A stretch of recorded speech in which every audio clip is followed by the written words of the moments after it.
To get back to our question of the day, we want to know, how are you using AI? And the votes are split between using it for work and pretty much not at all. Well, AI companies Meta, Anthropic, Google, and OpenAI staff are meeting with President Trump's advisors today about voluntary safety testing for advanced AI models. It comes on the heels of an expansive OpenAI cyber attack. Now, the incident is raising some serious security concerns as AI technology moves forward. Jen Sullivan tells us why lawmakers on Capitol Hill want to see some change.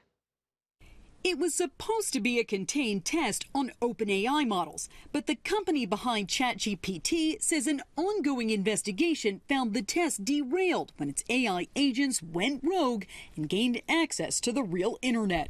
They're extremely intelligent and able to investigate and research how to achieve the task that they're given. Jeremy Philip Galen is the co-founder of AI cybersecurity company Charlemagne Labs. He says it's important to test AI technology advancements, but they need to be done very carefully. In this particular case, the OpenAI agents hacked AI platform Hugging Face. The agents uncovered leaked usernames and passwords to 4 accounts across multiple online servers and used those credentials to gain access to them, even though OpenAI never told the agents to hack Hugging Face.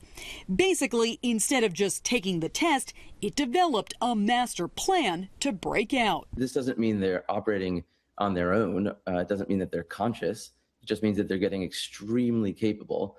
And it's incumbent on the Frontier Labs to tell us, the public and the government, exactly how capable they are.